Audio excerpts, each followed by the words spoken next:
you can only watch it for the first time once. It'll be interesting to see what we catch and what we don't. This is our only first time. We know that it's a serialized show. Did you ever play the video game Mass Effect? Okay, Tolkien, chill Putting out. some little breadcrumbs. Jean Brede Chuckle Nugget. This is where Babylon Question. 5 is becoming Babylon 5. We have the most incredible community out there. Feels like we're going to continue to go down this rabbit hole. I was right. Just trying to put the pieces together. I was right. I'm the king, baby. What? Are you kidding me? Here I go back to Doom, as I often We're do. officially into it, Jeff. 100% so good. It was so good. Completely accurate. That was great. I love that. Definitive breaking. I can keep watching the show. I love it so much. The year is 2026. The name of the podcast, Babylon 5, for the second time. Welcome to Babylon 5 for the second time. My name is Brent Allen. And my name is Jeff Akin. Brent and I used to be Star Trek podcasters, but then we watched Babylon 5 for the first time, and everything changed. So now we're watching this incredible series for the second time, because Babylon 5 is the one series that you get to watch for the first time twice. Do you know what we're doing? Afresh, anew, this time around, Jeff. What is that? What are we doing? We are different? searching for the sci-fi messages that are contained in Jeff. I'm going to tell you what, right now on the front end, we got a doozy in this episode. One from the mouth of the great maker himself. Like silver platter. Here's your message. I am excited to share it when we get to that particular part of the show. But those messages, the things that hold up a mirror to society, give us hope that things can be better in the future. Maybe they just tell us how to be better human beings to one another.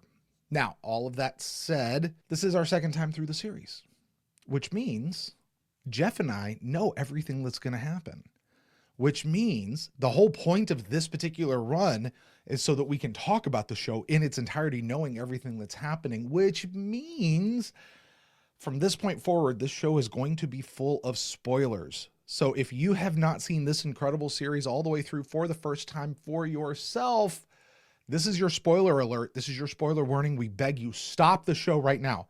Stop listening to this episode.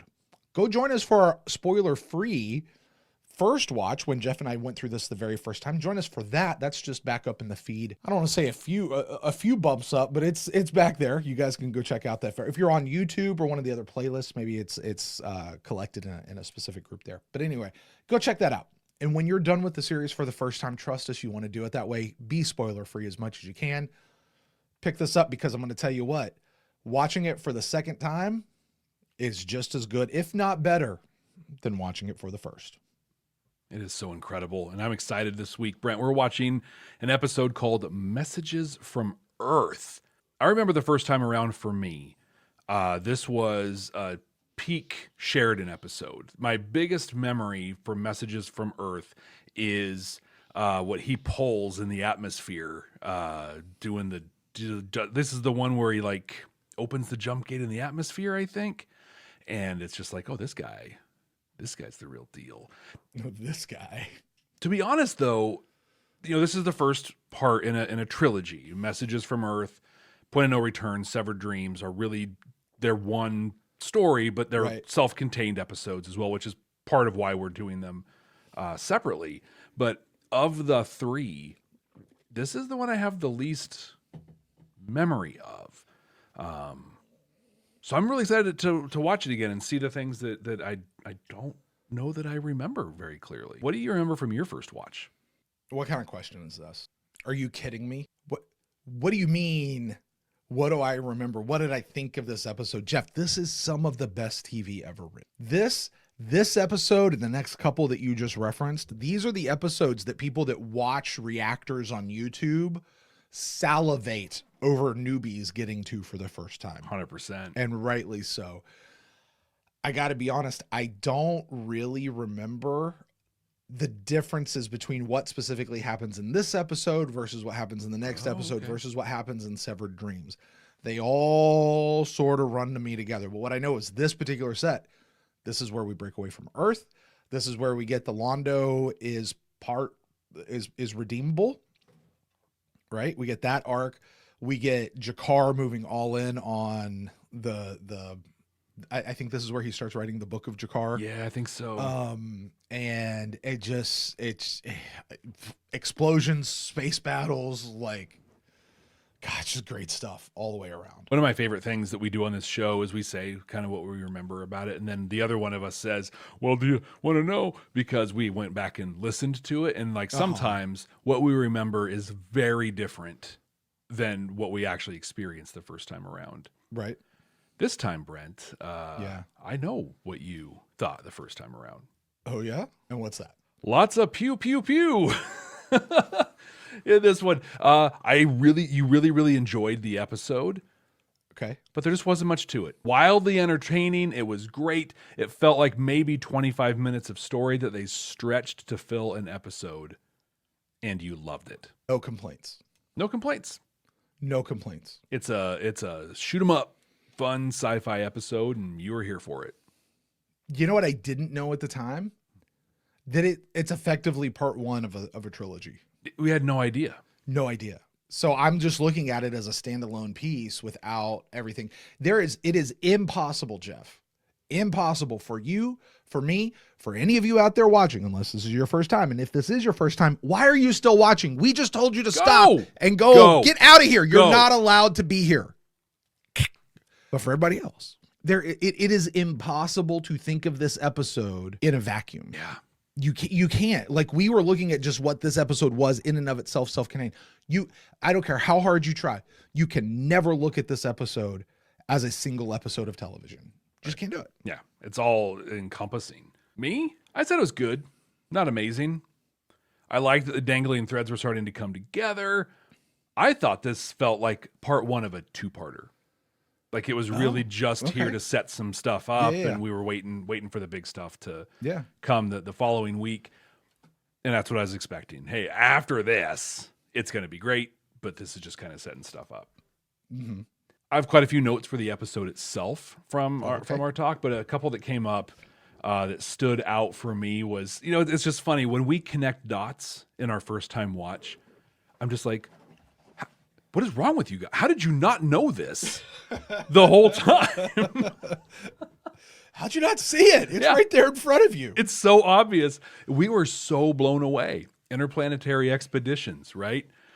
They were there with an infection. They were talking about him. The Icarus is tied to him. And then this Dr. Kirkish is tied. Oh my gosh. All of this IPX stuff, it all revolves around the shadows and organic tech. Right. Oh my God. It's pretty crystal clear if you're just paying attention. Guys, come on. Jeez.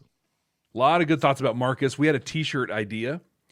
Oh, did we ever make it? I really liked the way that they were slow playing Marcus and Ivanova, just as they are slow playing Sheridan and Delenn. Okay. What we decided, right, was that, oh God, the saying for the t-shirts, it's great. We got to make these someday. In a world full of William Rikers, be a Marcus Cole. You felt, this is going to go over great.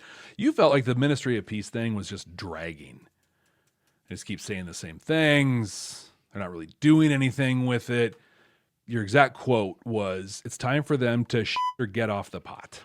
Yes. That's what I have from a podcast listen. The rest we'll do as we're watching. But I had a theory, and that was in 1,000 years, when the shadows attack again, there's going to be some Narn running around quoting the Book of Jakar. And the shadows aren't going to attack again, so I was wrong. You gave us a little teaser. I don't know if we're going to get it now or if we're going to get it at the end. But you, my friend, scoured the web. Looked for things that JMS himself has said about this episode. You lifted rocks, dug through the dirt. You put on the bunny suit and went into comments that people have made. What do you have to say on this one, if anything? There's so much.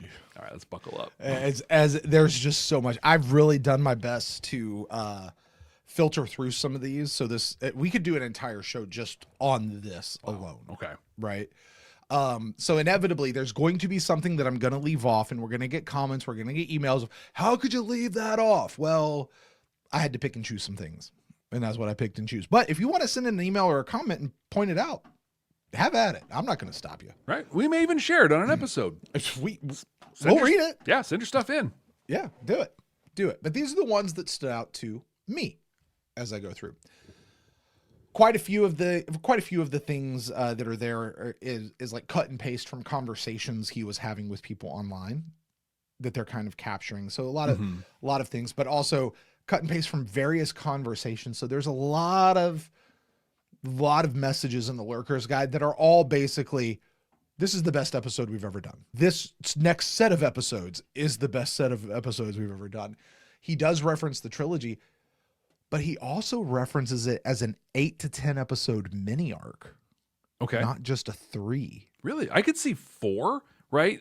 There's chatter in the Council Chambers chat about this. Our Council Chambers tier subscribers are invited to our recordings, which is cool. They hang out with us. But Ceremonies of Light and Dark is really like the 4th. It's the cap on the whole thing. Is that what comes after Severed Dreams? Yeah. I haven't looked at the upcoming titles to sort of remind myself what they are, but I did find that interesting. I was like, 8 to 10 episode arc. Interesting. He says that Messages, for my money, is so far the best we've ever done. Though I'll be able to lock more of that down once I see the final CGI. He's like, it's the best we've ever done if they get it right. Please get it right. He says this, I love this. He's like, pick 10 friends that you know who haven't tried Babylon 5 yet, or who are kind of diffident about it. Give them a call. Tell them to give this one a look. And then all you have to do is sit back and wait for the jaws to drop. All right. Jeff, this man was starting the whole reactor craze back before YouTube was even a blip in somebody's eye. Right. There's a lot of talk about the shadow ships and the nature of the shadow ships, which I'm assuming we get over the course of these next couple of episodes, probably specifically in this episode. Yeah. I don't remember what specifically all it is. I don't remember that this is the episode where we get all that. All that information, I think, is just in a cloud. Right. This is the one we find out there's a couple ships within the Earth solar system. Yeah, like the one on Mars and all that sort of stuff. Yeah. So he says that we get a lot more background on the shadow ships, what they are, how they work. Virtually everything in the show is here for a reason. So if there's an offhand, virtually everything in the show is here for a reason. I say nay. He said virtually, not everything. He qualified it. Virtually might be pushing it just a little too much. That's but anyway. But he says an offhanded remark from Garibaldi in the episode Infection, which was episode number 4. No, like 2. No, 2 3, was 4. Yeah, it was 3, like 4. Yeah, it was right around there. But maybe 5 at the latest. It wasn't any more than 5. But an offhanded remark from Garibaldi in Infection about his long struggle out of the Martian desert pays off in this 3rd season episode. It does. Also in a comic book. Apparently there's a lot of references to a comic book that has to do with this. So. Yeah, the comic tells exactly the story that they're going to reference here. Oh, is that what it is? Okay. That makes sense. He said, so some of the year 3 stuff was set up as early as episode 2 of year 1, which was Soul Hunter, and what was designed to look like just a plain old throwaway dialogue. He's been hiding it in there. That's so and that fun. was when other people were writing the show sometimes. Yeah, right? You know what I mean? It's so cool. I love, and it's funny. I don't think that we obviously we didn't pick up on some of it. I think that we did talk about the Garibaldi Martian thing because I knew about the comic book heading into, I don't think I read that comic. I've read quite a few of them, but we talked about that in Infection, I'm pretty sure. Yeah. Our friend Andrew says that Infection was episode 4 when it aired, but it was the first one they filmed. It was. Which explains a lot. Talking a lot about shadow ships. I want to just confirm some stuff that we kind of already know, but let's just put it out into the ether and the atmosphere. Okay? Okay. The shadow vessel has one core sentient, meaning human. And once in, it's very difficult for that person to ever get out again. Mm-hmm. Now, we only know of one person who ever got out. Anna. And that was Anna. Mm-hmm. And we are told that while Anna looked like she was something, it really wasn't her. Nothing on the inside. Yeah, it really wasn't her. Which I guess makes blowing her up with a nuke a little bit better. Yeah. Yeah. The human, regarding the human inside of the shadow ship, it really... they're wanting to know who was the human inside the shadow ship in this episode. Okay. He's like, it doesn't matter. It's, but I find this interesting. Just some poor schlub who got conned into it. Got conned into it. Now that tells me that this person had a choice. Mm-hmm. That this person agreed. That's interesting to me. It is, because what we know with Morden is he made the choice to be their salesperson. Right. I had the impression that it was be our salesperson, or we'll turn you into one of these mindless CPUs. Like I felt like that was just going to happen. Right. Everybody else didn't necessarily get that choice so much. So, this question was asked, would a human be sane after piloting a shadow ship? That assumes they could ever get out again. To which his answer was, hey, by the way, that means for Bester, think about this, Jeff. For Bester, you remember his whole reason for being in season 4 was his girlfriend, right? Yeah, was that Catherine, I think? No. Yeah, Catherine, right? It was getting her back out. And well, first of all, her brain was already fried. Yeah, well, that's coming up in just a few episodes, actually. Oh, it's in this. It's Ship in this of Tears. Mm-hmm. That's in this one. Okay. I was thinking it was season 4. Okay, but it's this one. Even if he was able to ever get her back, she would never have been what he wanted her to be. I don't think that she and the other teepsicles, as they, I think I called them that. Somebody called them that. Were being prepped. None of them had actually gone into shadow ships yet. Right. But they were going to, like, and once they got in there, then she'd be gone. And that's why she absorbed all the stuff in med lab, because she's designed to hook up to stuff. Right. Carolyn. Thank you, Susan. Catherine. There we go. Catherine I was going to say Catherine Sinclair. Sakai. Mm-hmm. Yeah. Someone asked this question. Could someone on Sheridan's side pilot a shadow ship? Or are the ships intrinsically evil? I love that. Could someone on Sheridan's side?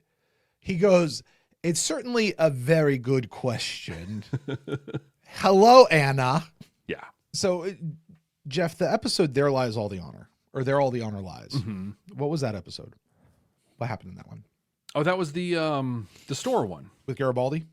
No, it's the shop, right? The Babylon 5. Yeah, Babylon 5. Allen. Okay. Is that the one where Kosh and Sheridan went below deck and they had saw the beautiful singing stuff? The beautiful moment. And Sheridan had to take his pin off his jacket and all that sort of stuff? Yeah. Okay. In this episode, Sheridan takes the pin off his jacket. It is a direct... confirm it is a direct echo shadow the payoff of foreshadowing that moment. And I think I remember us discussing that when we saw that episode. Yeah. If him taking off the thing to trade, that was foreshadowing him having to take that off. I don't remember if we talked about that the first time around or not. I'm pretty sure I didn't take a note that we did, but I'm pretty sure. Yeah. I'm hearing that and I'm like, there's no way I didn't talk about that. Right. So anyway, but just confirming from the man that yes, that is what we picked up on what he was laying down is what I'm saying, so yay on us. He does confirm that what G'Kar here is writing will become the Book of G'Kar, which is interesting to me that that's something he's already giving away, that's what that's going to be. You're you right. know what I mean? Right. He confirms IPX has been in business in one form or another for about 50 to 80 years. Okay. So not a terribly new company, not as old as you might think though. Relatively new given the First Contact and everything. Mm-hmm. We met Centauri, figured some stuff out. Company was there shortly after to jump on top of it. He has a lot that he talks about with the operation of how things work, the allies and the friends and those guys. Mm-hmm. Basically he just says they're kind of running everything while the shadows are dormant. All right.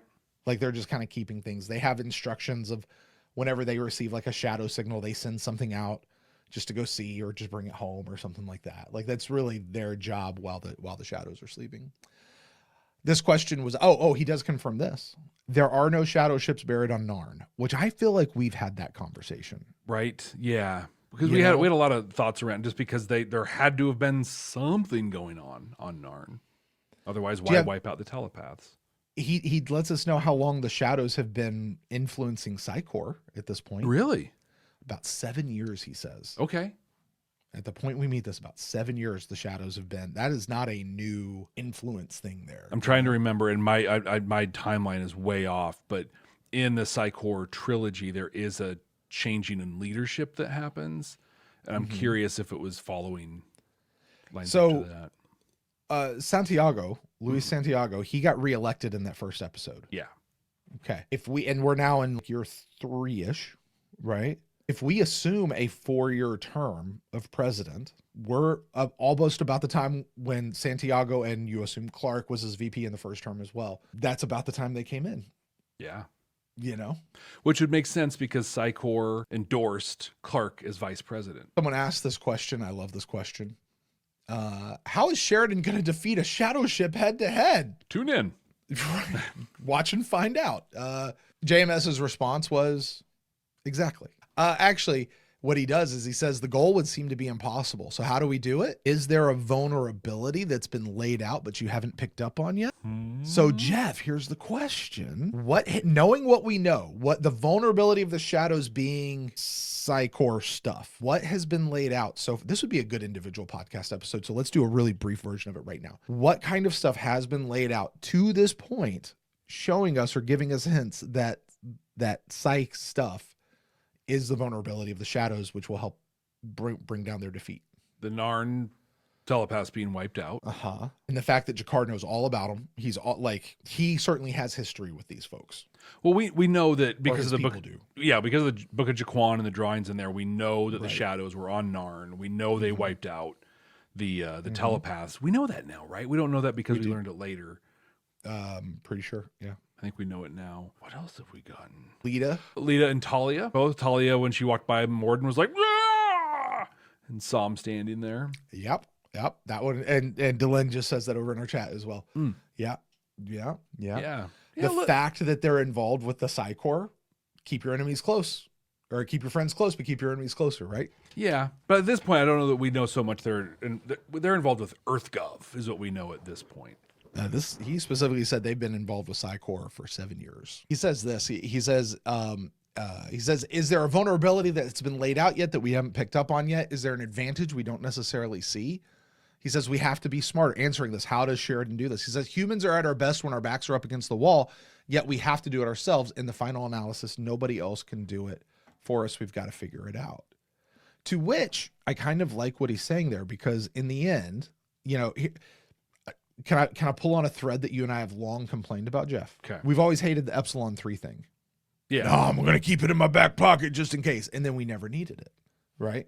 Really, Ivanova going out, gathering all these first ones that are going to come to the rescue, like all these things that should have come to help. And in the end, we never used any of them. It was just Sheridan going, we're not going to participate in your little thing anymore. So get the hell out of our galaxy. Yeah, right? Figuring stuff out. In the end, no one else can do it for us. We just had to do it. Like I kind of love, This is, I almost am okay with the idea that he kept it in his back pocket and didn't have to use it just because of proving that point right there. I think that's fair. I can hold on just to to prove that point. That's the only way that I'm okay with it, because otherwise it makes no sense to me story-wise. I'll even go a step further, because the one thing that we did use and people still insist was a big turning point in the battle, though I still think they did like once, but having all the teepsicles set up for, for block. Oh, wait, no, that was in the Earth Civil War. Never mind. There you go. Jeff, I'm going to keep everything else for the episode. Oh. And that's long enough. So it's certainly time to get into this thing. Sweet. Let's watch it. Let's go.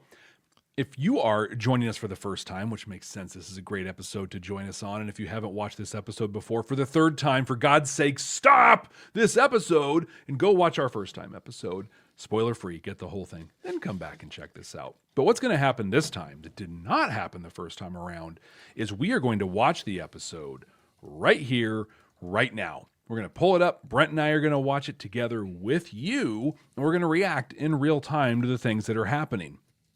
We'll talk about the messages that we're observing unfold. We'll talk about the storylines and the stuff that we see connect across the series itself. If you're watching this on YouTube, we're going to go ahead and edit that up. We're going to show that like it's a reaction video that you see on YouTube.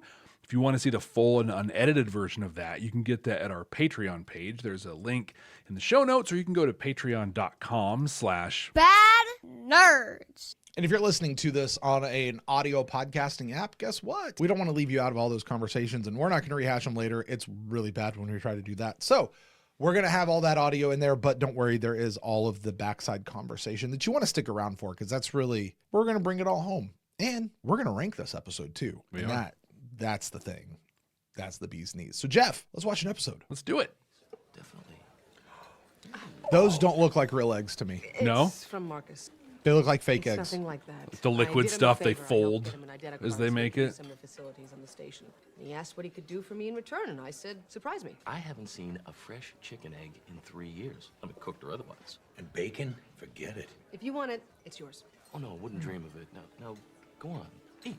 Yeah, don't mind us. We'll just sit right here. Yeah, don't feel guilty at all. It's going to be fine. I'm gonna kill him after breakfast, if I can find him. That was a great cut.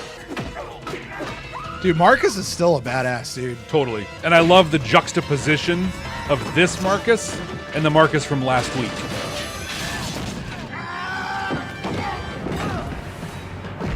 Yeah, Marcus, that's how you get shot, dude. Where is his cloak, by the way? He lost it throwing that pike around. I love Marcus this time being Action Jackson, just throwing his pike around and being all, compared to what we saw last week, where he was subtle, hilarious, charming, all of the things. Just like JMS said, he can do it all. So I got a couple of things I want to respond to that's going on in our chat right now from our council chambers, because JMS actually directly responds to those. One, Nia says, while I can appreciate that Ivanova doesn't keep kosher, as a Jew, I do find it mildly irritating that Marcus would send non-kosher food to a Jew. That's fair. Yeah. Which is fair. And I fully hear what Nia is saying, that she understands that she doesn't keep kosher as a Jew, and her issue is really the second half of that is, but what's he sending it to her for anyway? By the way, and I'm kind of with, because Marcus is with it enough. Like he is culturally broadened his horizons enough. He should be aware of this. Although it occurs to me, he may not actually be aware that she is a Jew. She's not not a thing she brings up. It's not first date conversation stuff. Exactly. He may not be aware of it. That might be the one caveat to it. But JMS does say, because people are asking like whether she would eat this bacon or stuff, and he's like, she's not exactly what you call an Orthodox Jew, an Orthodox practicing Jew. That's just not who she is. Don't worry about it. Okay, lots of people though are talking about this whole idea about whether or not they can get bacon and eggs out on the station. Yeah. JMS defends it. It's not so much whether or not you can or can't. It's just how expensive it is to get it there, because refrigeration takes a while to get all that stuff through. Now, there's some different chat about how long it actually takes to go from Earth to the station. And I guess refrigeration in space is hard, because being able to get stuff cold enough to freeze in space is hard. Wouldn't you just put it in space? Like strap it to the outside? That's what I mean. Can you just vent the heat? You don't even have to refrigerate it. Just vent the cabin, and it's going to be cold as crap in there, man. Yeah. You'd be fine. But I really like what Delin said. In a station this big, you don't maybe have like a chicken farm in there somewhere. Like, dude, they once I watched the show, but in Severed, they've got a whole like chicken farm thing. I don't think it's chickens, but yeah, animals in there. When I was in the military, I will not name the country because I don't want to throw any shade, but there was a South American Navy that they had livestock on their ships. They would slaughter them for food there, and yeah, it was really fun being a submarine and then having to, oh look, they're literally right there. I can hear the goat. But the other thing, now bacon can be frozen. Okay, not a big deal. I don't think you want to freeze eggs. I don't think so, no. Okay, but here's the thing about eggs, and correct me if I'm wrong. This is where I'm going to depend on my international folks out there. We're the only idiots that refrigerate them, because they we refrigerate eggs. Eggs actually sit out on the counter like in most any other country out there. We have some stupid washing thing we do that takes something off that they have to be refrigerated, but you go anywhere else in the world and they're just out on the shelves. They're just out on the shelf because they're designed to last like that. Yep. Like that's how they go. So, maybe they don't even need to be refrigerated. You just got to get them. Here's what I could imagine. Trying to get them from a ground to outer space without them breaking. Yeah. But might be an issue. Some foam. Problem solved. You can shake really well going out. Man, you'd have scrambled eggs inside the shell. Let it go. There's no separating the yolks when they come from space. Maybe that's why it looks like folded egg. Yeah, right. By It's the time already it gets out there, completely blended. Look, I'm just saying, My neighbor's got a couple chickens in their backyard that they get a bunch of eggs from. Surely somebody on that station's got a couple chickens somewhere, right? If in the 100 they can hide a baby in the floor plates, you can hide a chicken. Yeah. Come on. Right? Representatives for President Clark Uh-oh. speaking before the Senate. ISN's about to get jacked for reporting that, man. These allegations, describing them as attempts to destabilize EarthGov from within and without.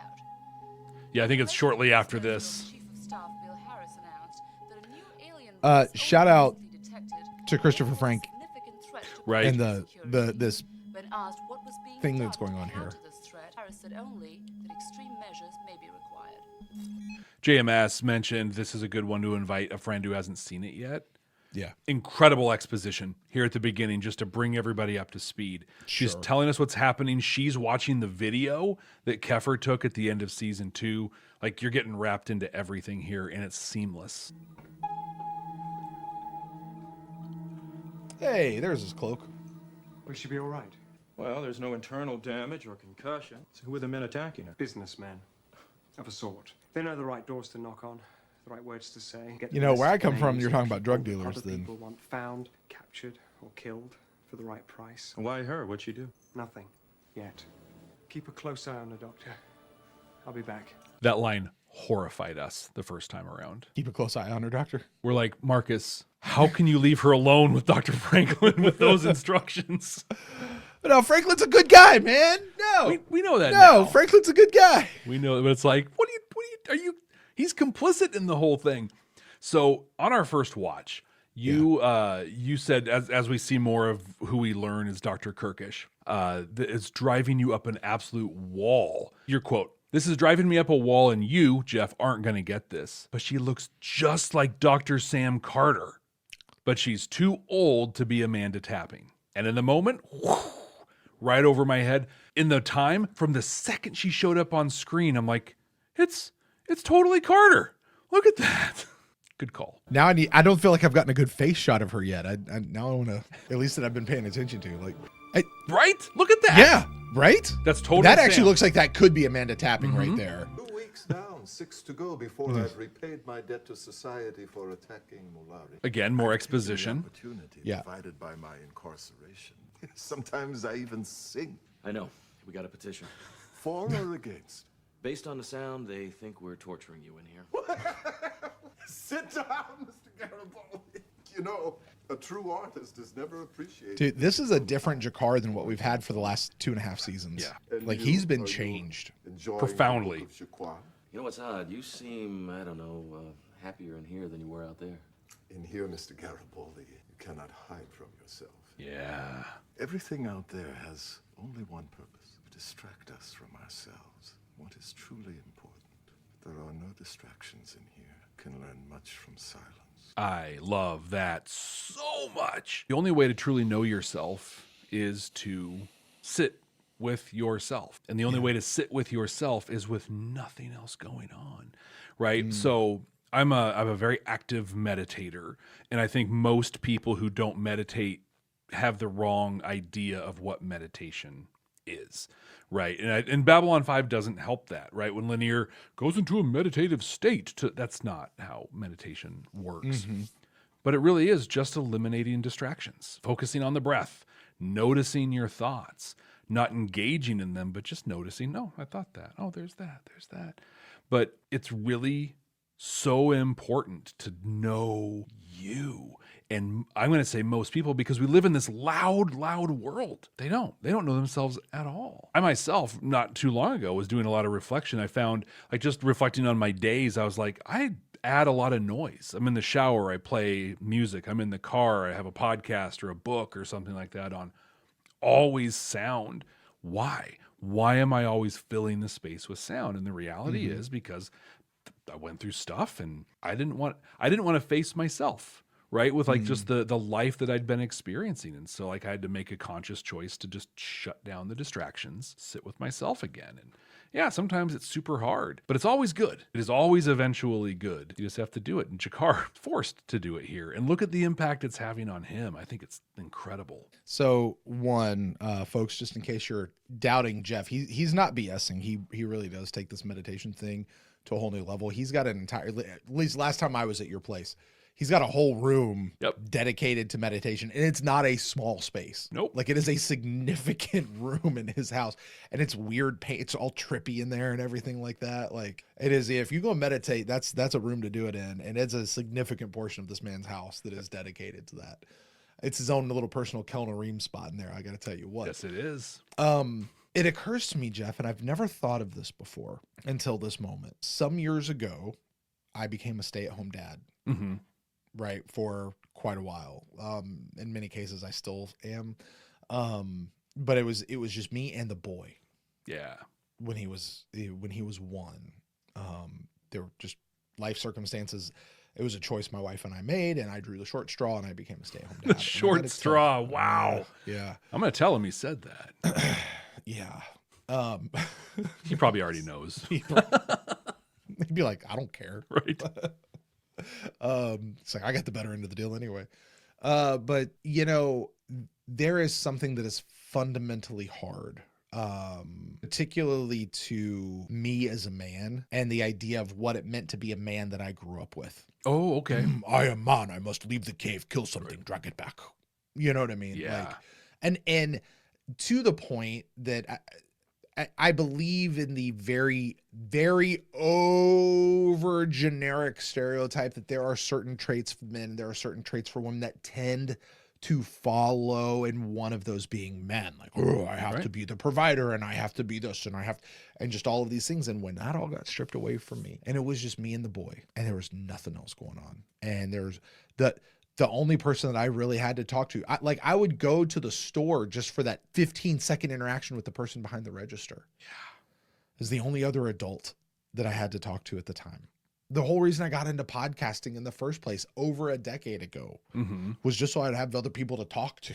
You know what I mean? And while I would not say that things were quiet, it can't be when you have a toddler running around. Right. The distractions that he's talking about, the distractions of life, the job, the work, the responsibilities, the this, the that, and the other. The things that, particularly as an extrovert, particularly as somebody with an ADHD mind, smalling it down to just the task of changing diapers and cleaning the house and preparing meals was enough to quiet everything else in my mind. Yeah. And I spent a very long time with myself, having to figure out who I am and what I wanted, who I trusted, and whom I served. Where you're going. Where I was going, right. Yep.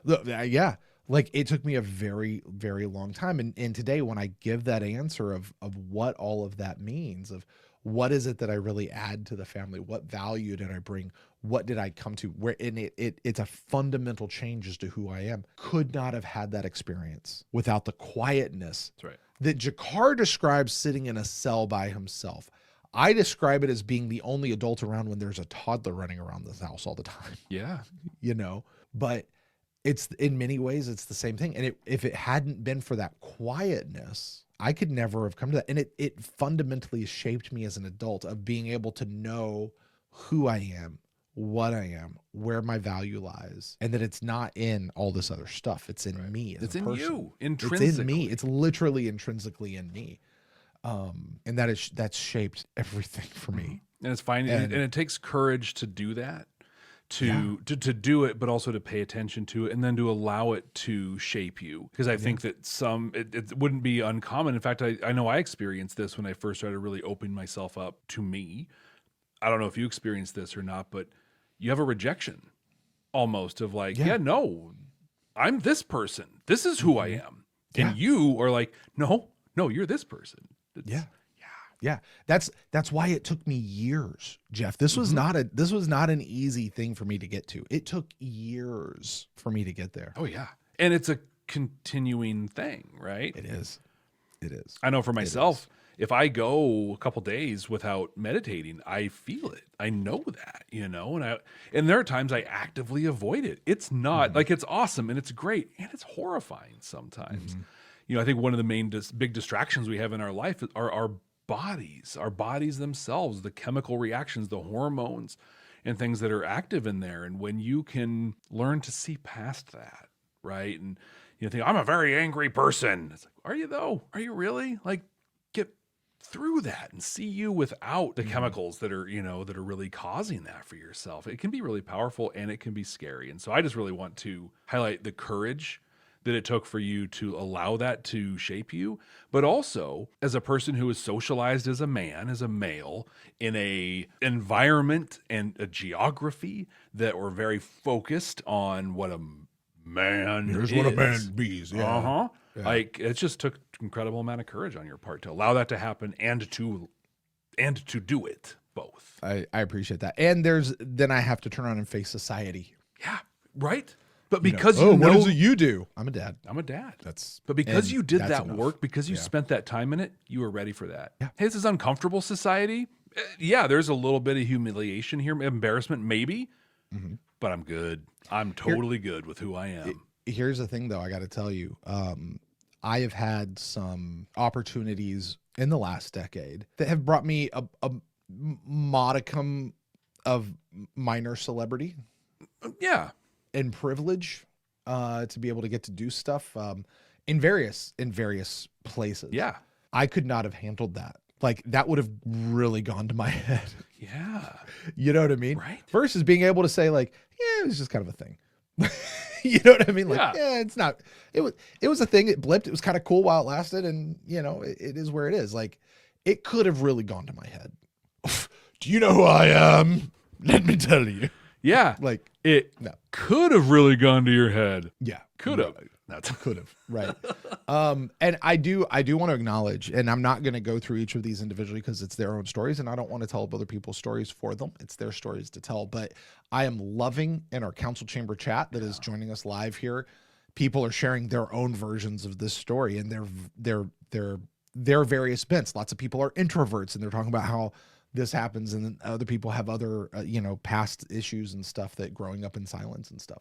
Very, very cool. Anyway, it is silence, getting the silence, because being busy all the time, I think this is what the busyness can keep you from actually getting in touch with yourself. Absolutely. In whatever way that Jeff, it's meditation in a really tripped out psychedelic room. Sometimes with some psychedelics. Sometimes. Yeah. For Brent, I needed the busyness of a toddler, but the lameness of what that is to be a stay-at-home dad to quiet my own mind enough to be able to do that. I wouldn't recommend it for everybody, but I do recommend doing the work. I recommend a toddler to nobody. Let's get back to this. And what have you learned? I'm writing it all down. Right here. The war. Yes, I'm sorry. Andrew says, do you know who I am? I am Jump Raid Chuckle Nuggets. I am he. All of Narn are mistakes, and what must be done to correct them. I expect to have it finished by the time I'm released. Can I see it? Want to point this? I'm sorry. This man is acting with such stillness and bringing it. His face is like he's keeping his face half in shadow, doing nothing but talking.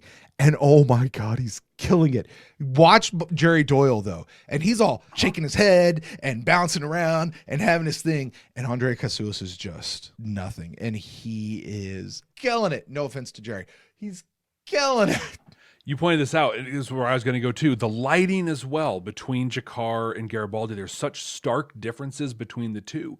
And what we have is someone in Garibaldi who we know is a troubled individual. And G'Kar is finding real peace, but still emerging from that darkness of where he was. And we're seeing that play out. He's not all the way out yet. Exactly. He's not all the way out yet.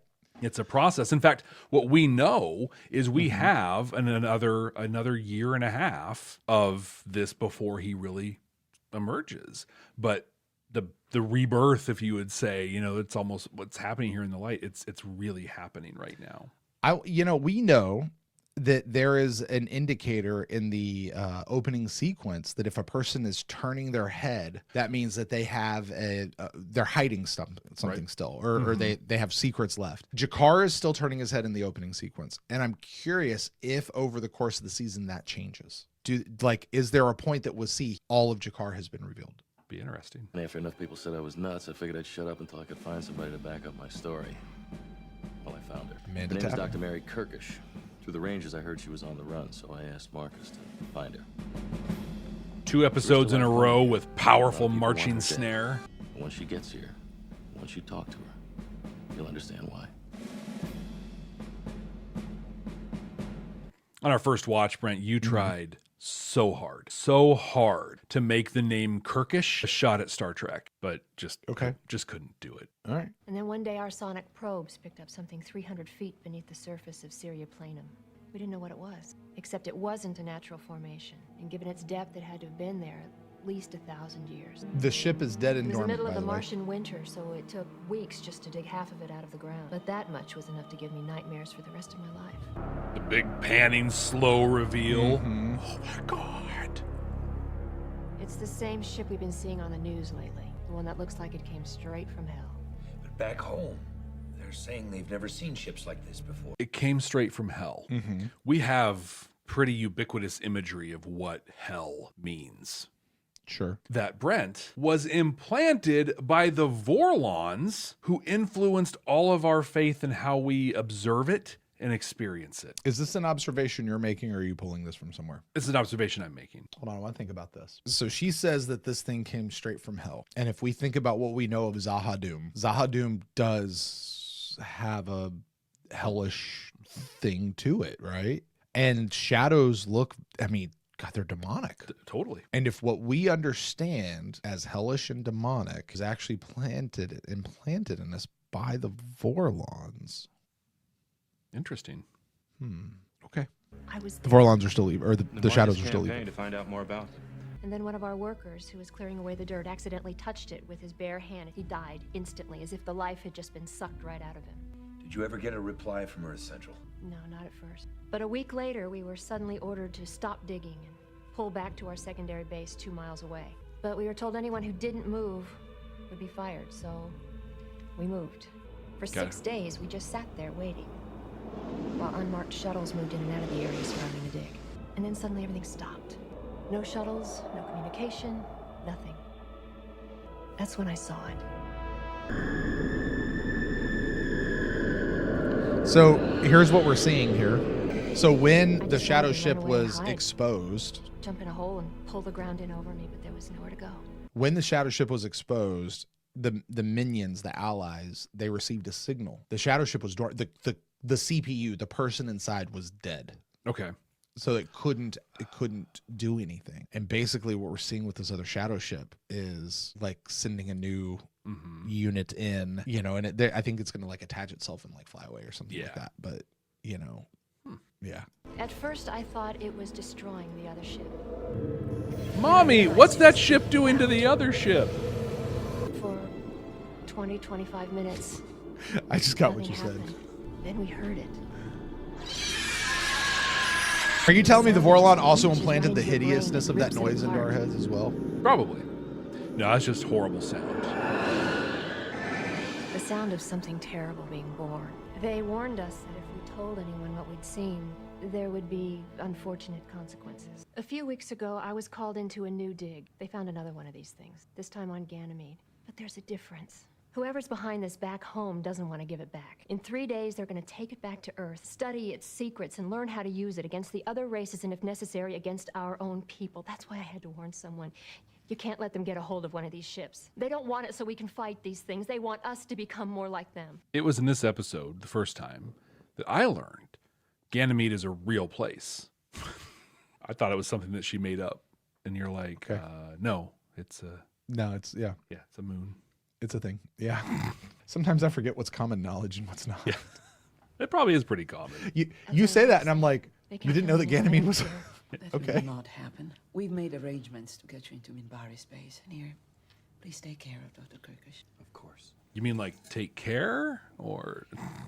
Lanier's too pure and innocent. He doesn't know. Right. Woo-hoo? Like, what? I will tell you something I'm noticing in this episode, Jeff. Yeah.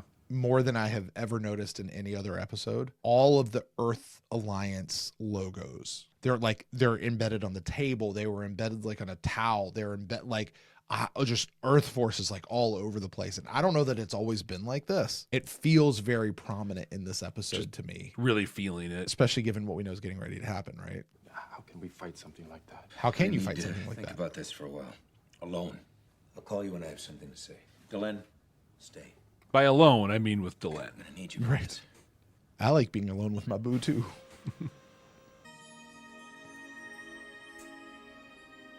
Right here. Oh, look at this. Oh, it's his Earth Force pin, not his stat bar. Are you sure you wish to go through with this?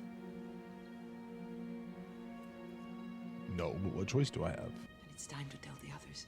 Bruce Boxleitner, who can speak a monologue without saying a word. We can't allow President Clark to get a hold of a shadow ship. That kind of power in his hands could be the end of everything that we have worked for. We have got to stop that ship before it leaves Ganymede. As well.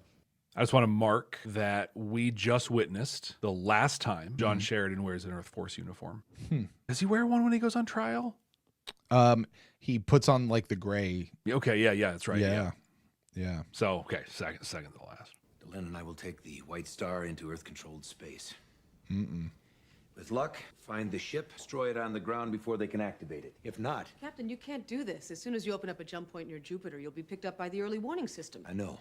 Our own ships will be sent in to destroy you. You'll be completely outgunned. We understand, Commander. Neither of us has any illusions about what we are planning to do. You can't take on Earth. I mean, not now. Later. Later is too late. So what are you gonna do when they open fire? Gonna fire back? On one of our own ships? What if you're captured? We won't be captured, one way or another. The decision's mine, and mine alone. And... it's made. He wears the I Earth love Force that. uniform some more. I was wrong. It'd be love- better if he did it. But yeah, you do love this. I love that I love the definitiveness with which he leads here. And he's got all his people and he goes, but the decision is mine and mine alone. And the decision is made. It's done. Done. We're here. JMS talks about this. If you're going to have a situation where Sheridan actually fires on an Earth Alliance ship, it has to be the only way of dealing with the situation. And it has to be supremely motivated so that it's not just him or one of our guys who is at stake. It has to be a big situation to merit taking the lives of fellow officers in the same service. So let's keep an eye out for all of those things. Okay. Is there any other option? Is it the only option? Is it a big enough at stake, or is it just his own neck? All of those answers are going to be yes, I know, but I just want to point that out. It's a 2-day jump to Earth space. It's a long time to be gone. I'm leaving behind my identicard, my uniform, command rank, anything that could lead back here if something should go wrong. So the jump is Susan, 2 in our days, absence, and it still you takes and days Farewell to get Rangers. to the jump points, to I and tell from you the to jump take good points. care of the station, but I know that's not necessary. I've left instructions in my desk for a cover story if we don't come back. We'll send out my Starfury and use the auto-destruct sequence. Doctor, you'll provide the organic mass to simulate a casualty. Wow. Gonna fake his own death, man. What if Sheridan had to actually fake his own death? Like, we know he doesn't, but he does die, though. He does die. Doesn't have to fake it. We all knew that sooner or later we'd have to deal with Earth. So, I guess it's time we got down to business. He knows the import. Like just, I mean, the camera work coming in, a look on his face, it feels heavy. Right. Oh, and that's his boo. It just feels so right, you know? Like just, it's not anything yet, Well, and it is. But it is, and we said that. It is the most earned relationship I've seen in any show, maybe except for Tom and B'Elanna. Efforts to find corruption and disloyalty here and back home have succeeded beyond our expectations. Earth has been sold out by our own people. Senators, high-ranking military officers, news media correspondents, even some of the Joint Chiefs of Staff. Everything we've been seeing lately, the libelous attacks on the president, alien forces encroaching on our territory, the lies and subversion going on back home, they're all part of an organized effort to weaken our government from within. Prelude to invasion. I don't believe it. We'll start making arrests within the next 2 months. Gotta tell you, Jeff, there was a day in my life when, in real life, I absolutely bought into crap like this. Yeah? That all of this stuff is happening, government and this, that, and the other, and everything's all this, that. It's all a bunch of hoo-ha. You know, I'm not saying that there's people in the government that are not corrupt. I'm not saying that. I'm not saying that there's not enemy forces at work. I'm not saying that. I know there are.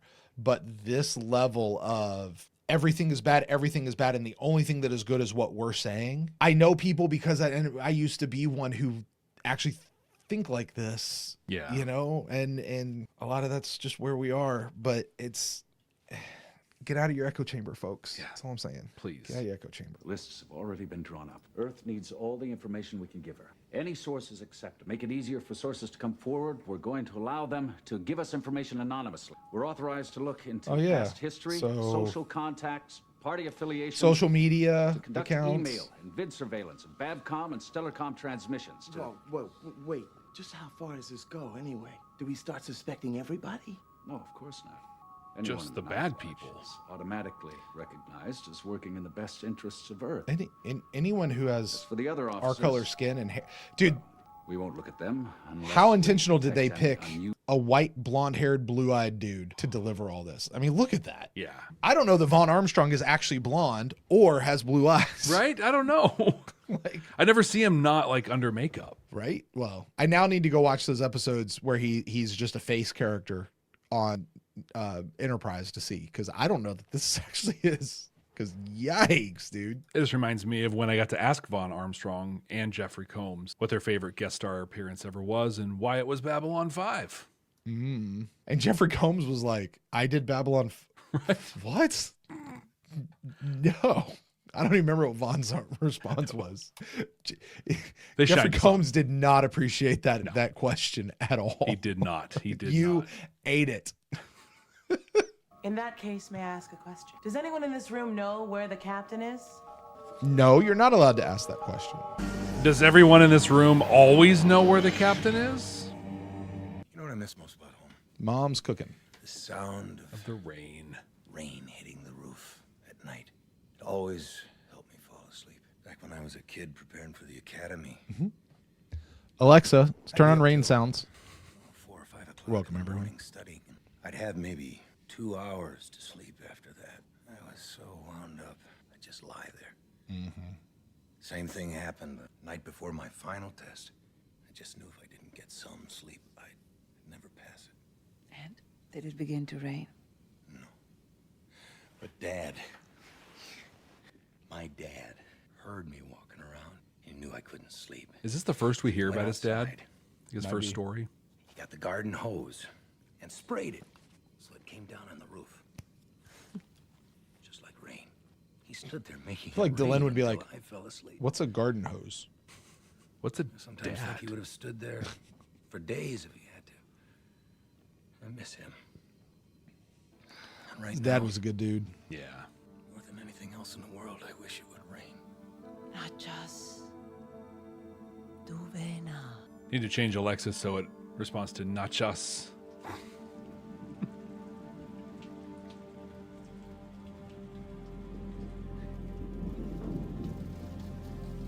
Sleep now.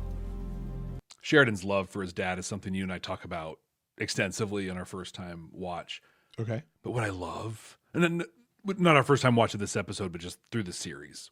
Okay. But what I love in this, I mean, Bruce Boxleitner. We talked about Andre Katsoulis earlier in the acting he did with his face. Yeah. Dude, I bought every breath of it. Like, Sheridan loves his dad. Yeah, absolutely. And he is loved by his dad. Right. Yes. You know what I mean? Oh, look at him. In a world full of wharfs, be a David, is his name? That's David, right? Yeah. In a world full David's of wharfs. the name of the kid.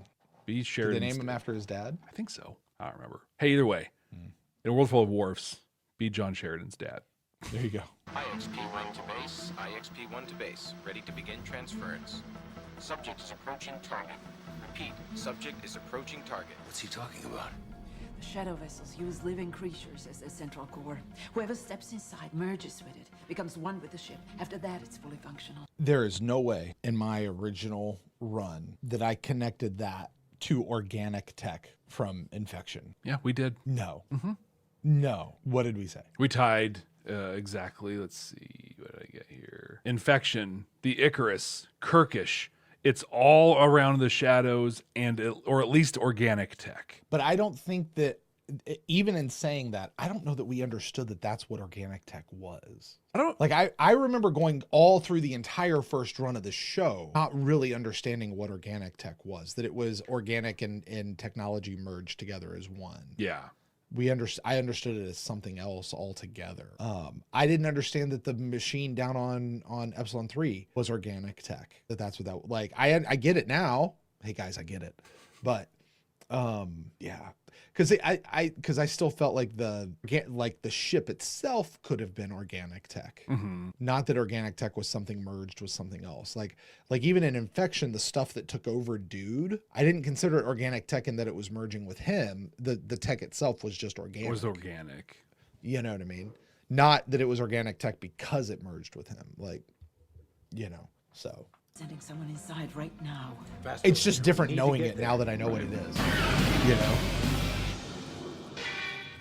And it seems so obvious. How could you miss it? Right there. The Right results there. will be disastrous. Something's happening. We've lost bioscan. Something's... Oh my... I wonder if this is what JMS meant by some poor schlup who got convinced. Maybe it's not something the Shadows have done repeatedly. It's just in this case that they got somebody to be like, yeah, I'll do it. It's moving! It's moving! Because it's, yeah. We've got visual. Put it through. That actually tracks a lot better, Jeff. Yeah.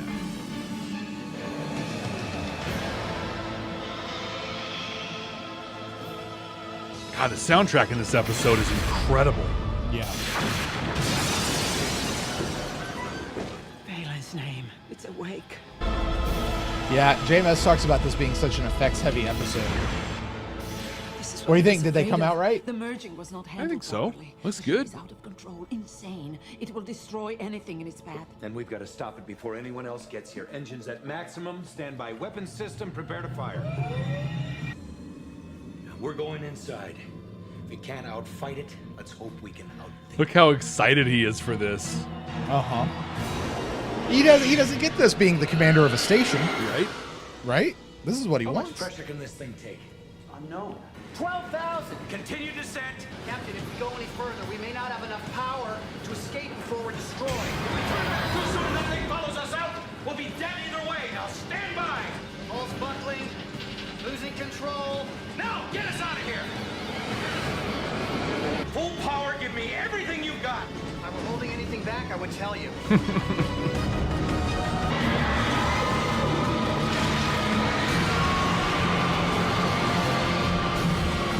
He just crinkled. Right, yeah. Crushed. And now he's like, oh my god, it worked. Right? Any sign of the enemy? Scanners indicate it's been destroyed.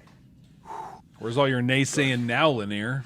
And get us out of here. You and your safety protocols. I thought you said we killed that thing. We did. This is the Earth Alliance destroyer Agamemnon to unidentified vessels. The Aggie. We have recorded an attack in this sector. You will surrender your vessel and prepare to be boarded. Shall I return fire? Negative, I won't fire on her. Are they equipped for atmospheric maneuvering? No, they can track us down like a bloodhound. They can wait us out, they can knock us down, or board us if we try to escape. I know this is not. Is he in a desperate enough situation? But if we remain here, we will be destroyed. Our only choices are to fight or to surrender. No, we can't surrender. And I won't open fire on my old ship. Then, what do you recommend? Violating the laws of physics? Opening a jump point in a hydrogen-rich atmosphere would be explosive at best. No, she's right. Thank you for letting us know, As Lanier. close as we can to the edge of the atmosphere. That should minimize the eruption, I hope.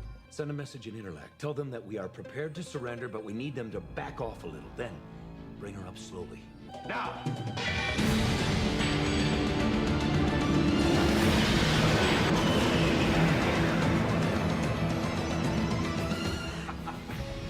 Son of a gun. Ladies and gentlemen, Mimbari, congratulations. Gentlemen. The first atmospheric jump that I have ever heard of. Mr. Lanier, put us on a course for home.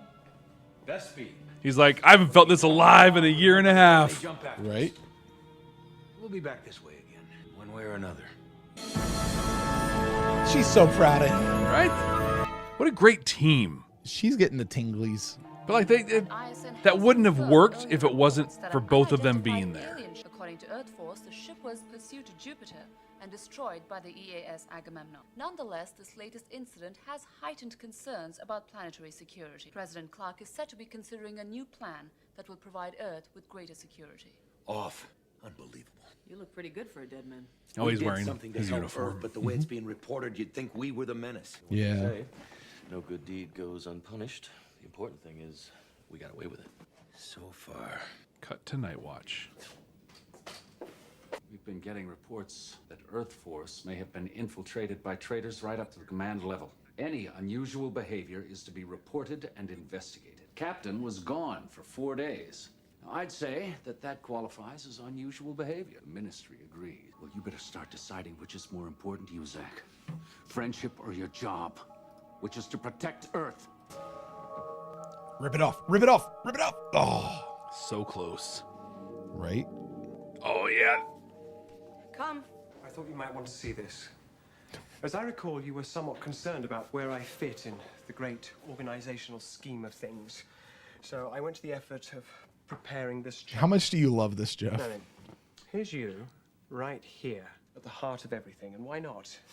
And here's me. Why are you doing this? Did it make you laugh? Yes. Then my job here is done. They're so Have a great. There you They're go. so great. Yes. A gal appreciates a guy who can make her laugh. Monitor on. Find ISN. And to confirm earlier reports, President Clark has signed a decree today declaring martial law throughout Earth Central, citing threats to planetary security. He's expected to provide information to support this action at a closed meeting of the full Earth Senate tomorrow. We repeat, Earth is now under martial law. At the closed door session of the Senate, I thought the first time around, and I share it this time around, like I know it doesn't happen, but it makes total sense. Like, but this is the Palpatine moment where you walk in, you dissolve the Senate, and you make it all yours. Yeah. Yeah. What an episode, man.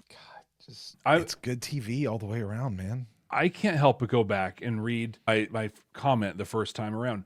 Good, not amazing. Brent, this was amazing. I think, dude, those new people have no idea what they're talking about. They, you know what? They should stop trying to watch the show and talk about it and just watch the show. Just watch it. Just let it, just enjoy the show. Just watch it. I get it though. I get that argument for people. Know, like I really I understand it. Can't do it. I understand it. Gosh, but yeah, I mean everything. The music, the soundtrack, the effects. If I had one gripe in the whole episode, it's so nitpicky, but it's on Ganymede when the shadow ship busts out of the dome, the breaking glass looked stupid. Who cares? Right. Right? Like, and I guess I have one other gripe, and Andrew in the chat shares it. It was Andrew, I think, who said it, but why don't we get a close-up shot of that org chart that Marcus put together? I want to know how his mom and dad fit into the whole thing. I want to know why he's got this whole big org chart, but he's got pictures of folk. Yeah, right. That he's apparently hand drawn. It's like if you did Visio in 3rd grade. It's so great. This is a peak Marcus episode. Incredible Sheridan and Delenn episode. Just it's fantastic. This is an episode where all the stuff that's happened in the first 7 episodes of the season have really come together. Like all the Marcus stuff. Remember, like we met Marcus, then we didn't see him for a couple episodes, and then he was there, and then we just kind of meandered away. The 7 episodes that he's taken to introduce this character, now it pays off in this episode here. Big time. Because you're right, this is a huge Marcus episode. And we get fighting Marcus who can run up a freaking wall. Right. I don't know if you saw that. Yeah. We get hero Marcus who delivers Dr. Kirkish and all that. We get goofy Marcus who does this little org chart thing. We get sweet, thoughtful Marcus who delivers eggs and bacon to Ivanova, despite her being a Jew. Right. Beside that being like patently offensive. But other than that, super thoughtful. Right. So, I mean, how could you not love Marcus at this point? If you don't love Marcus at this point, you don't have a soul. And I weep for you. You know, and that's coming from somebody who barely has a soul. So. Right.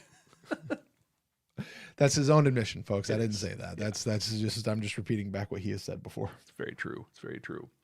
Brent, you teased a thing at the beginning of this episode, and it's time to pay it off. JMS silver platters the message in this episode. What did he say? Well, I did read it earlier, and I tried to pass it off as if it wasn't it, but I will go back to it. How is Sheridan going to defeat a shadow ship? He says this: humans are at our best when our backs are against the wall. We have to do it ourselves. And in the final analysis, no one else can do it for us. Jeff, there's so much truth in this statement, in this sentiment, that humanity, people, we are at our best when our back's against the wall. And I'm not saying that we need to go out and try to put our backs against a wall. You know what I mean? Well, like specifically, we're pushed. Like that is when we're pushed against the wall. Yeah. You know, I know it's cool to hate on humanity today. It is. Mm-hmm. It's why do all these sci-fi stories have to be human-centric where humans go out and save the world? Because we're humans and they're our stories. Yeah. That's why. We paid to have the show made. So Right. But also, I think it says something about humans in general. Yeah. Human. You know what the worst enemy of pick a species out there or the earth is? What's the worst enemy, Jeff? Humanity. Okay. Hey, you know what? You know who the best friend of every single one of those species and the climate also is? Humanity. Because, we might have done some stuff to muck it up, but let me tell you who's going to be the best bet to fix it. It's still us. Every time. You know, and I think there really is something that is super special. And when we look at this whole piece, backs against the wall, humanity becomes the best. John Sheridan, we see him in a microcosm when he's out at Ganymede and he's got the Agamemnon and he's got to figure out how does he not fire on his people and get away and get back to where he needs to be. And he could only do that under the pressure. Mm-hmm. Okay, we macro this out a little bit. You've got stuff that's going on with Clark and Earth Force as a whole and command structures. And now we're declaring martial law and all of that. What are we going to do? Where are we going to be? Jeff, we hold our litmus test, mirror to society, hope that things can be better in the future, or just how do we be better human beings? I say usually to one another, but this is one where I'm going to put it in the middle. We don't get this one a whole lot in Babylon 5 of hope that things can be better in the future.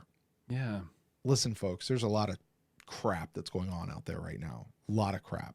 Fortunately, I don't care when you're listening to this. That's probably still true. I was going to say, this counts for all time. There's a lot of very disheartening stuff that's happening. There's a lot of stuff that can make you feel very helpless. A lot of stuff you turn on the news today and you're just, what am I going to do? I can go out and protest, but is that really going to do good?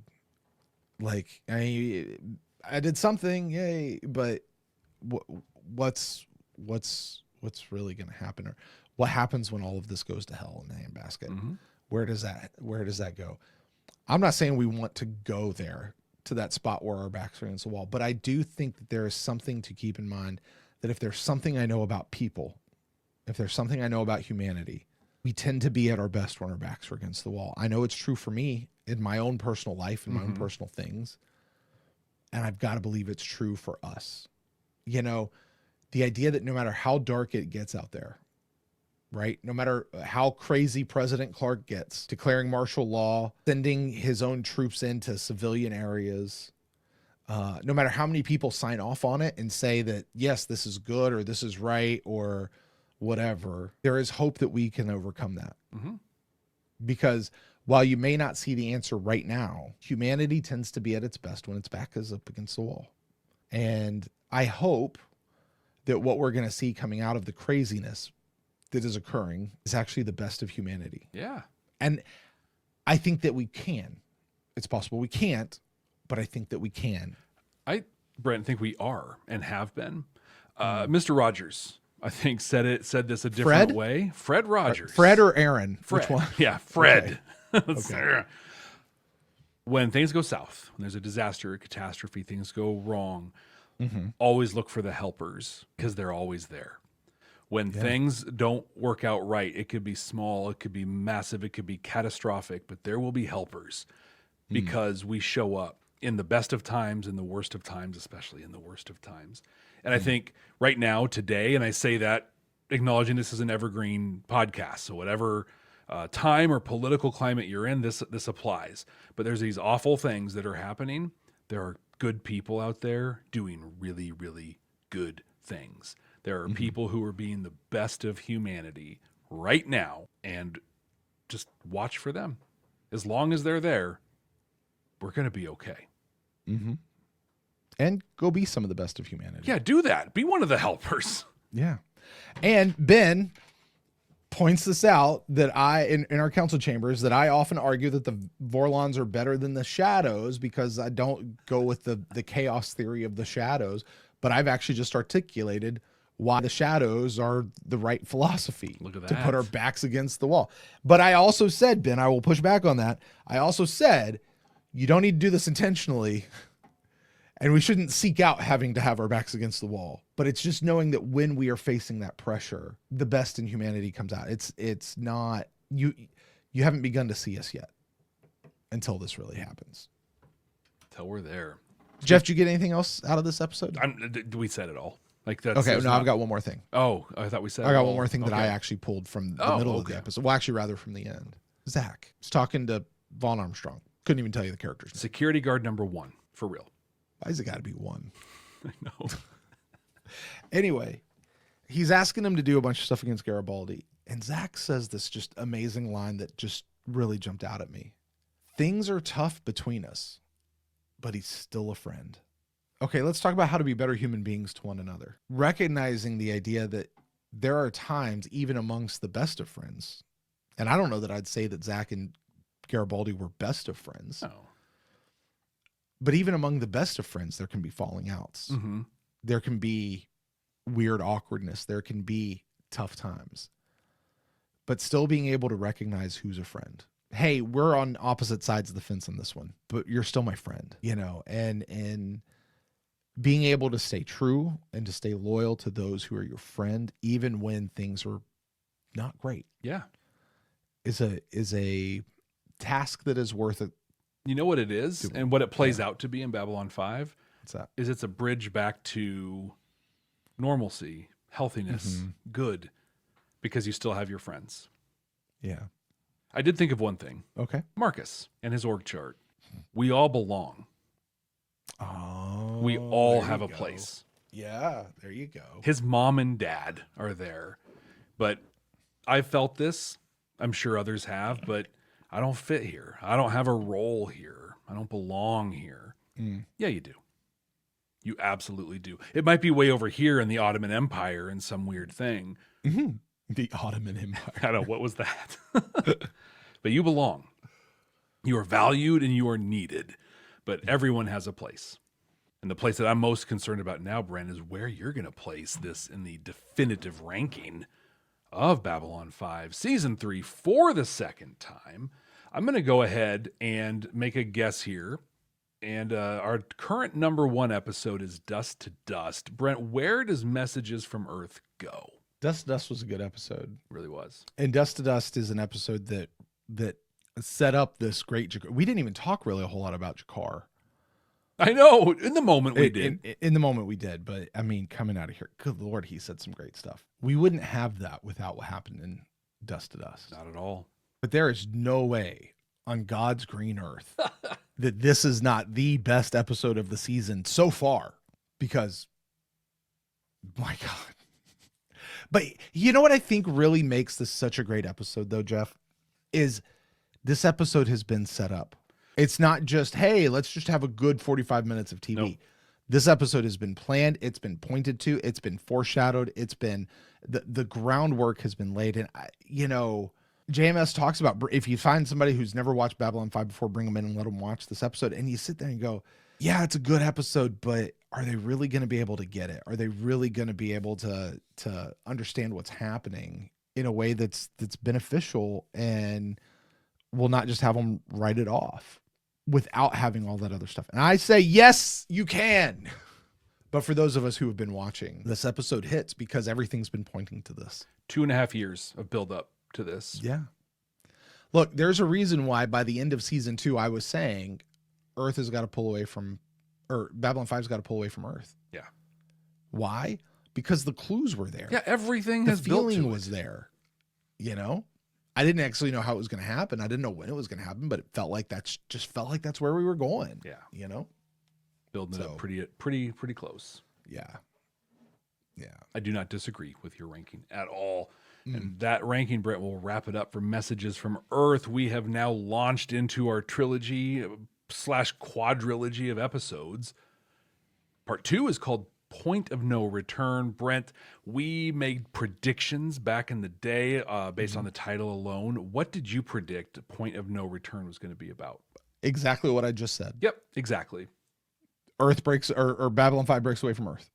That is the point of no return. Once you do that, you can't go back. I don't think it actually happens till Severed Dreams. That is correct. But that was my prediction. What about yours, Jeff? Exactly the same. I just added 1, 2, 3, a couple words. Martial law will come to Babylon 5, and it will end with Sheridan and the crew leaving Earth Alliance, and then we'll get the rest of B5 coming with them. That was what we guessed, and we were wrong, but not that far off. But I'm excited to watch it, especially after watching this one. I'm super excited to watch Point of No Return. I hope you are as well. Join us here at this very same place next week to watch that with us. Make sure you're subscribed so you don't miss it. Leave us a rating, leave us a review, all your call to action stuff. If you want to be a part of our recordings, you can check out our Patreon page. There's a link down in the show notes, patreon.com/badnerds. Our council chambers tiers get invited to our recordings. Be a part of that. You can you see the unedited stuff. You can see all the other content we put up there as well. Also, please, even if looking at our Patreon isn't an option for you, you want to help us out, share this show. Share it with somebody who needs to see Messages from Earth for the first, second, or even 47th time. So with that, it's time to wrap up. Hey, Jeff. Yes. Hey, so we've got a meeting. I actually have something for you coming up. I have something. No, I have something for you. Why are you interrupting the bit? Because I have a thing for you that is going to happen this week. It is time. And it's apropos given the episode. Brent, what's the deal with Chicky? Oh my gosh, dude, you have like the worst timing. That we have been on here for over 2 hours recording at this point. I can't do it this week. It needs.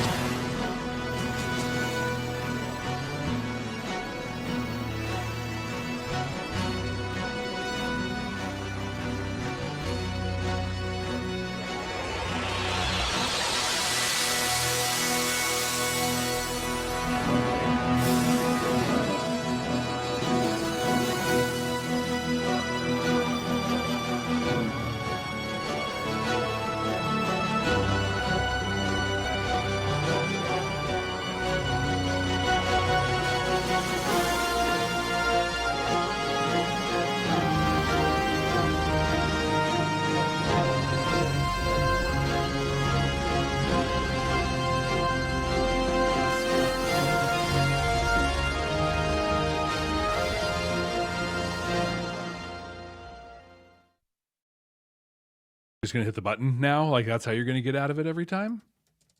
I'm gonna hit the button. No, sir. You're like, that's oh, you. I don't have No. time. No. I'm just gonna hit the You ain't thing. gonna put that on me. You ain't gonna put that. You just got mad that I said no. Dude, I want to hear the story as That's all it badly as was. everybody else. You've got to catch me before 2 hours and 7 minutes into the recording, man. We got time. We got time. No, because it is almost 1 o'clock and I got For stuff you in the morning. I mean, I don't see the big deal here. It's not even 10 o'clock over here. Yeah, Got well, plenty of you gotta time. do that. Yeah. Fine. It's gonna have to happen soon, though. I mean, how many weeks has it been? Too many? Right. Council Chambers is coming up. You know. It is. Yeah. Yeah. We'll do that. Sure. We will. Yeah. Hey, my nose. I got another new tattoo. Did you? Yeah. You saw that? We saw that last week, didn't we? Under Second Skin. And I don't think I did it in Club 65. I did that in the Oh. Patreon piece. There you go. Now it's nice and healed. There you go. There you go. Yeah. Dude, that's awesome. Very. So you recently met Chris Judge. You showed it to him. I did. In fact, yesterday. And he said. He Oh, said. yesterday. Yeah, Chris He Judge said, what, you're not brave enough to put it on your forehead? And my response was, well, I thought I'd like to keep my job. He said, that was probably smart. Also, Chris Judge, what a cool guy. He's a cool guy, dude. Like, just totally genuinely happy to like spend time with you and take your money from you, but mostly to see you. And he is, I don't know how old he is. He's older than us. Yes. But doesn't he look so soft? He feels soft. Like, so like, yeah. I want to pet you. Right. I just want to hold him. Right? Just. I want to feel those arms wrapped around me. It's a level of safety. The silkiness of them, like, you know, but also the strength hidden underneath because, oh my God, dude's got some guns. Yeah, he does. Still. You could even more have, than he did when he first started the show. You could have a whole pack of untamed equines trying to pull him away, and he could fight them off. Untamed equine. Isn't that what he says? Isn't that the joke? Something like that? Yeah, something like that. Yeah. Wild horses couldn't keep me away. Uh-huh. Yeah. Jeff, I've really got to go, though, man. You do. And I just really keep talking about Stargate after we watched an incredible episode of Babylon 5. Right. So. Right. All right. Hey, guys, we're going to get out of here. Thank you guys so much for joining us. Drop 65 down in the comments below. We will catch you guys next time for Point of Return. No return. That's what I said. We'll return for Point of No Return. Jeff and Brent will be back, or will return for Point of No Return.